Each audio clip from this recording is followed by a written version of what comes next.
औज़ुबिल्लाहिमिनश्शैतानिर्रजीम बिस्मिल्लाहिर्रहमानिर्रहीम।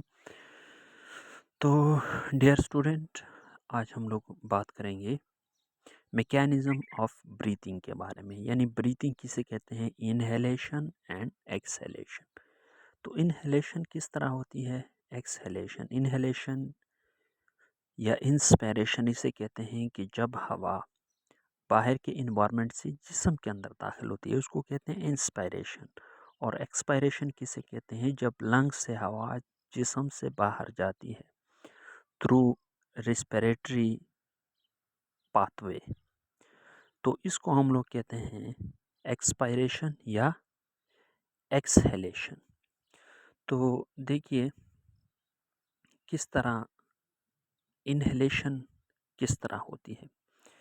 इनहेलेशन इस तरह होती है कि जब भी हमारे टिश्यू के अंदर रिस्पिरेशन का प्रोसेस होता है तो इसके नतीजे में क्या चीज़ बनती है, कार्बन डाइऑक्साइड।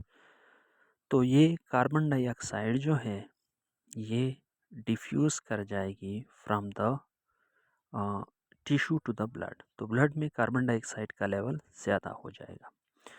तो ये जब ब्लड पास होता है रिस्पिरेटरी सेंटर मेडुला और ब्लंगाटा से, तो मेडुला और ब्लंगाटा क्या देता है, हुक्म दे देता है। किस चीज़ को, दो किस्म के मसल को हुक्म दे देता है। एक होता है आप लोगों के पास इंटरकॉस्टल मसल, जो कि आपके रिब्स के जो मसल होते हैं उसको हम लोग कहते हैं क्या चीज़, इंटरकॉस्टल मसल। तो इंटरकॉस्टल मसल दो किस्म के होते हैं, एक होता है इंटरनल इंटरकॉस्टल मसल, एक होता है एक्सटर्नल इंटरकॉस्टल मसल।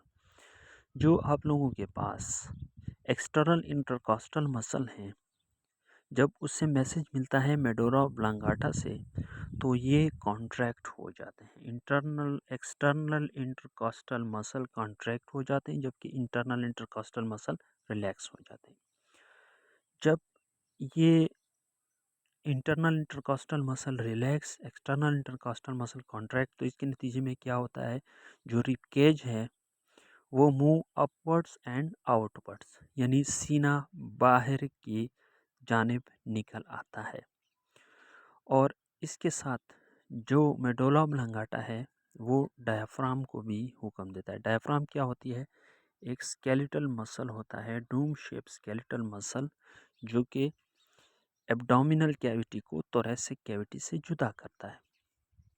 तो एक तो इंटरकॉस्टल मसल जो होते हैं एक्सटर्नल वो कॉन्ट्रैक्ट हो जाते हैं, इंटरनल रिलैक्स हो जाते हैं, सीना बाहर की जानिब निकल आता है, और यानी सीना बाहर की जानिब निकल आता है। और दूसरा होते हैं डायफ्राम।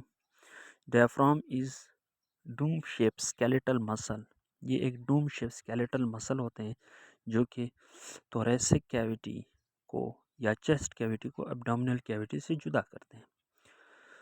तो जब डायफ्राम नीचे चला जाता है, यानी जब डायफ्राम को हुक्म मिलता है, डायफ्राम कॉन्ट्रैक्ट हो जाता है, डायफ्राम को हुक्म मेडुला ऑब्लांगाटा से मिलता है, तो डायफ्राम के जो मसल होते हैं वो कॉन्ट्रैक्ट हो जाते हैं और डायफ्राम फ्लैटेंड हो जाता है, यानी लेस डूम शेप हो जाता है, नीचे चला जाता है। तो जिसके नतीजे में चेस्ट कैविटी का वॉल्यूम ज़्यादा हो जाता है। और जब वॉल्यूम ज़्यादा हो जाता है चेस्ट कैविटी में, तो आप लोगों ने बॉयल लॉ में पढ़ा है कि जब वॉल्यूम ज़्यादा हो जाता है तो हवा का प्रेशर कम होता है। तो प्रेशर इन एल्विलाई डिक्रीजेस, यानी जब वॉल्यूम ज़्यादा हो गया थोरैसिक कैविटी का तो एल्विलाई के अंदर प्रेशर डिक्रीज़ हो जाता है, बाहर के प्रेशर ज़्यादा होता है, अंदर एल्विलाई के अंदर प्रेशर कम होता है, तो हवा बाहर से अंदर की जानिब आती है। तो ये था इनहेलेशन। नेक्स्ट स्लाइड में हम लोग पढ़ेंगे एक्सहेलेशन के बारे में। एक्सहेलेशन में क्या होता है, एक्सहेलेशन में हवा जो होती है वो बाहर जाती है, यानी हवा लंग्स से जिस्म के बाहर जाती है। तो इसमें क्या होता है, इंटरनल इंटरकॉस्टल मसल कॉन्ट्रैक्ट हो जाते हैं, एक्सटर्नल इंटरकॉस्टल मसल ये बहुत इंपॉर्टेंट है, ये रिलैक्स हो जाते हैं। जो रिब केज है ये मूव डाउनवर्ड्स एंड इनवर्ड्स, यानी इनहेलेशन के नतीजे में ये सीना आउटवर्ड निकल गया था, अब ये उसी अपनी पोजीशन में जाएगा। डायफ्राम जो होता है वो इनहेलेशन में रिलैक्स होता है। यहाँ पर इनहेलेशन में डायफ्राम कॉन्ट्रैक्ट हुआ था, एक्सहेलेशन में ये रिलैक्स हो जाएगा। जब एक्सटर्नल इंटरकॉस्टल मसल रिलैक्स हो जाते हैं, डायफ्राम के मसल रिलैक्स हो जाते हैं, तो volume of chest cavity decreases, यानी चेस्ट कैविटी का वॉल्यूम कम हो जाता है। और जब वॉल्यूम कम हो जाता है तो यहाँ पर प्रेशर ज़्यादा हो जाता है। तो जब प्रेशर ज़्यादा हो जाता है तो हवा का प्रेशर अब एल्विलाई में ज़्यादा है। बाहर के हवा के मुकाबले में एल्विलाई में प्रेशर ज़्यादा होता है, तो हवा बाहर निकल जाती है।